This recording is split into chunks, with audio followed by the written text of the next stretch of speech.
who are having a discussion about enrolling in a university course. First, you have some time to look at questions 1 to 7.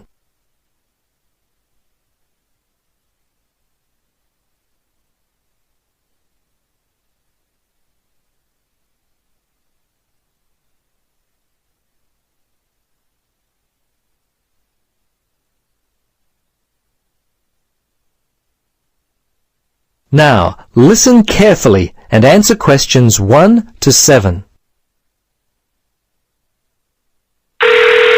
Registrar's office, this is Pam. Yes, hello. I'm calling about enrolling to study at the university. This is the right number? Yes, this is Mitchford University admissions. What would you like to know? Well, basically I need to know what I have to do to be enrolled as a student.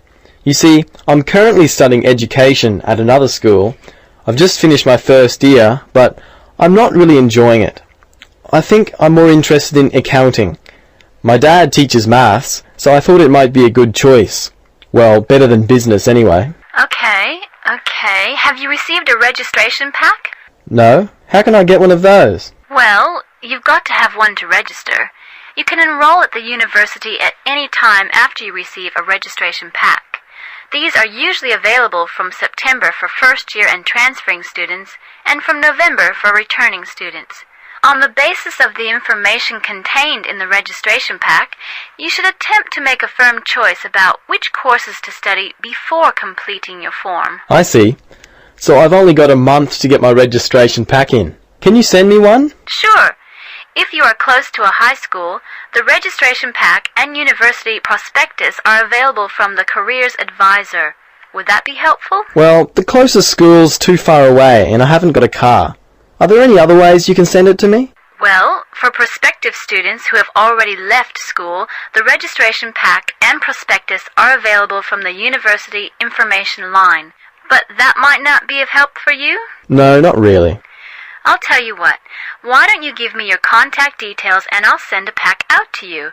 At least that would be a start. Okay, sounds good. Right. Firstly, what's your name? Richard Dreyfus. That's Dreyfus. Your address there, Richard? Unit 12, 15 Sportsman Avenue. That's Sportsman, Mermaid Beach. 4554. And your telephone? Yes, I won't give you my home. Mobile's best. 0414. Hang on a minute, I don't call myself usually. I think it's 0414 658 339. Yes, that's it. Okay, now, do you have email? Yes, I do. It's Dreyfus, my last name, at igo. That's IGO.com. All lowercase letters, of course. Before you listen to the rest of the conversation, you have some time to look at questions 8 to 10.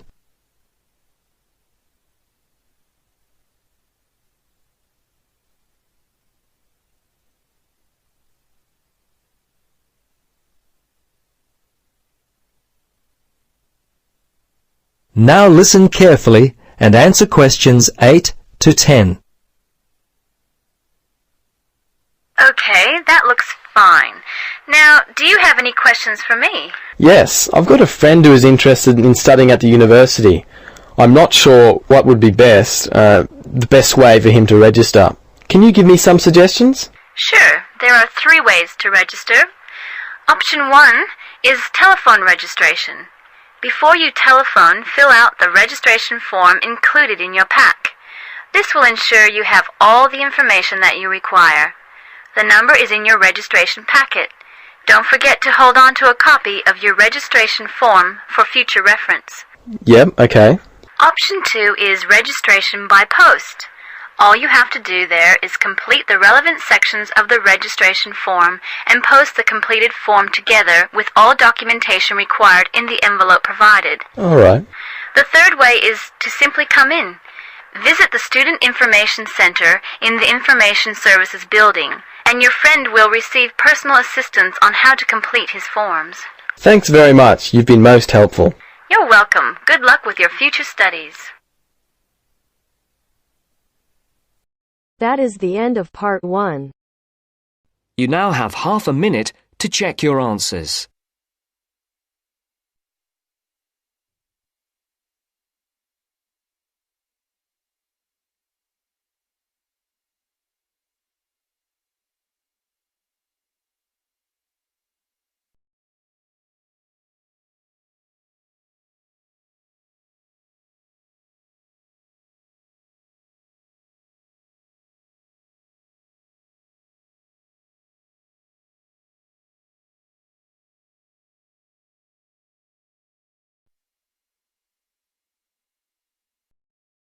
Now turns to part 2. Part 2. You'll hear a lecturer talking to students about the ozone layer and CFCs. First, you have some time to look at questions 11 to 17.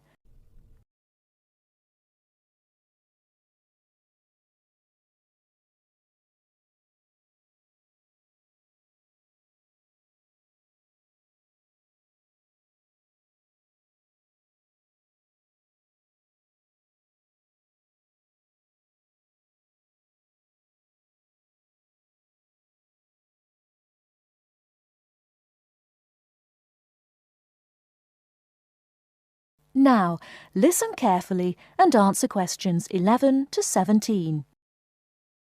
Today, it is well known that CFCs, or chlorofluorocarbons, can do immense damage to the ozone layer, which protects the Earth from harmful radiation from the sun. However, it was as recently as the mid-1970s when the connection between CFCs and ozone layer destruction was first established. The story starts back in 1957, when James Lovelock invented the electron capture detector. This is a machine that can detect very small amounts of a chemical compound in the atmosphere. Indeed, using the machine, it was Lovelock who was the first person to detect the widespread presence of CFCs in the Earth's atmosphere. In 1973, Lovelock, on a research trip which he'd funded himself, measured the amount of CFCs in the atmosphere in the Arctic and in Antarctica, but unfortunately came to the wrong conclusion that CFCs are not harmful to the environment. Following on from this work, though, in 1974, Sherry Rowland and Mario Molina published the very first scientific paper on the connection between CFCs and ozone depletion. This quickly prompted the world's first ban on the use of CFCs, which was enacted in 1975 by the US state of Oregon. Further bans followed. In 1978, the United States and several European countries banned the use of CFCs in spray cans. CFCs were still allowed to be used, though, for refrigeration and in solvents. It was in the mid-1980s that scientists in Antarctica observed a huge depletion in the ozone layer above them, often called the hole in the ozone layer. This led, in 1987, to the signing of the Montreal Protocol, which called for further reductions in the production and use of CFCs, and then, 2 years later, to a European Union agreement to ban the production of all CFCs by the end of the century. Before you hear the rest of the talk, you have some time to look at questions 18 to 20.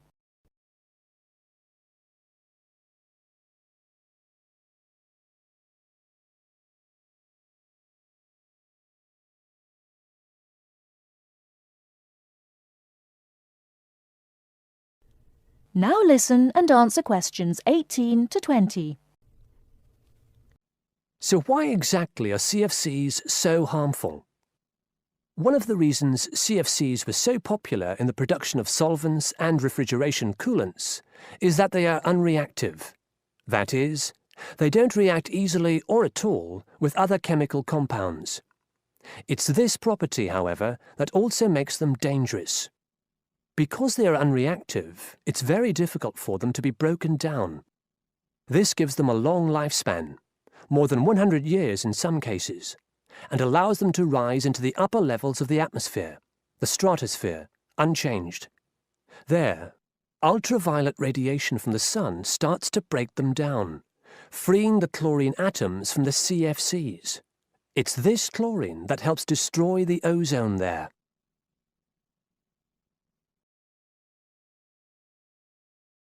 That is the end of part 2. You now have half a minute to check your answers.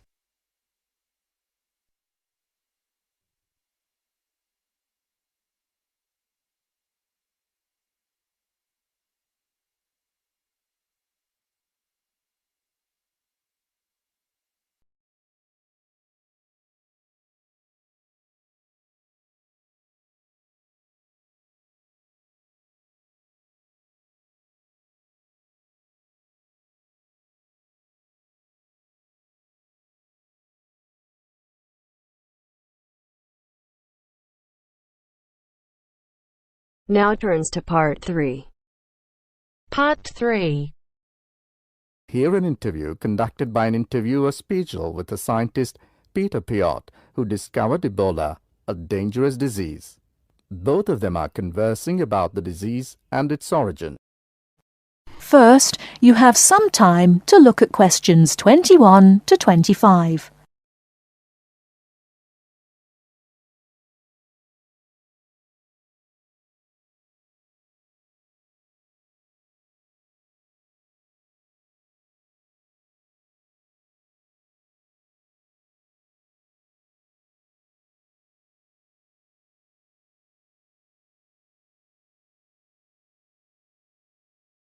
Now listen carefully and answer questions 21 to 25. Professor Piot, as a young scientist in Antwerp, you were part of the team that discovered the Ebola virus in 1976. Can you tell how did it happen?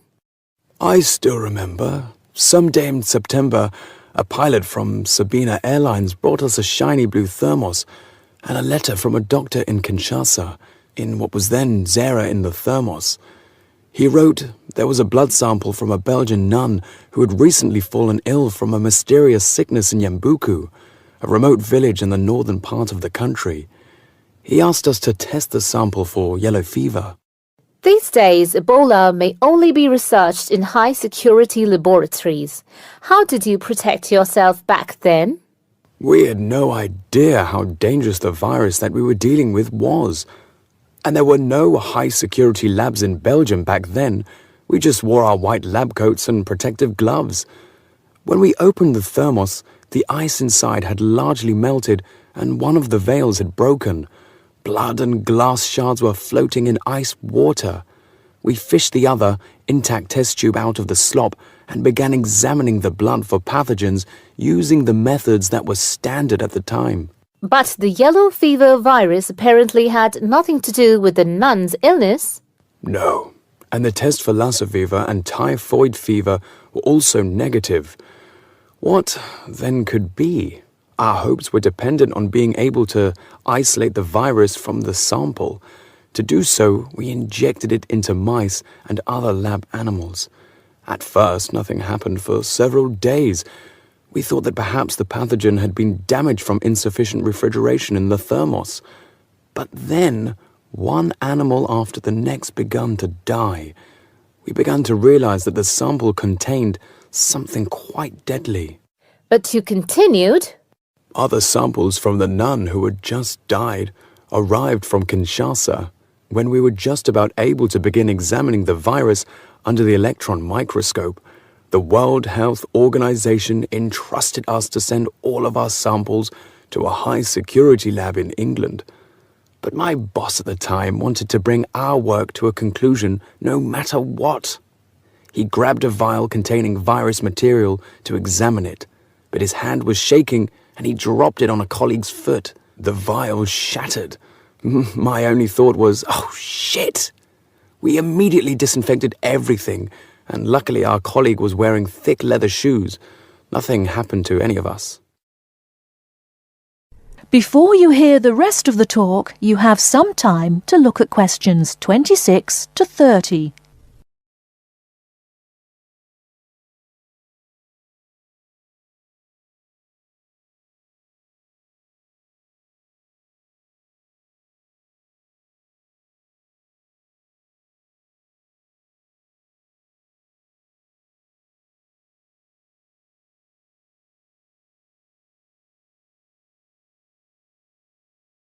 Now listen and answer questions 26 to 30. Were finally able to create an image of the virus using the electron microscope. Yes, and our first thought was, what the hell is that? The virus that we'd spent so much time searching for was a very big, long, and worm-like. It had no similarities with yellow fever. Rather, it looked like the extremely dangerous Marburg virus, which, like Ebola, causes a hemorrhagic fever. In the 1960s, the virus killed several laboratory workers in Marburg, Germany. Were you afraid at that point? I knew almost nothing about the Marburg virus at the time. When I tell my students about it today, they think I must be from the Stone Age. But I actually had to go to the library and look it up in the Atlas of Virology. It was the American Center for Disease Control which determined a short time later that it wasn't the Marburg virus, but a related unknown virus. Hundreds of people had already succumbed to the virus in Yambuku and the area around it. You were also the one who gave the virus its name. Why Ebola? On that day, our team sat together till late into the night. We had a couple of drinks discussing the question. We definitely didn't want to name the new pathogen Yambuku virus, because that would have stigmatized the place forever. There was a map hanging on the wall, and our American team leader suggested looking at the nearest river and giving the virus its name. It was the Ebola River. So by around 3 or 4 in the morning, we had found a name. But the map was small and inaccurate. We only learned later that the nearest river was actually a different one. But Ebola is a nice name, isn't it?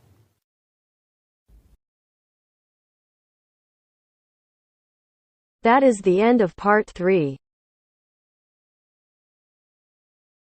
You now have half a minute to check your answers.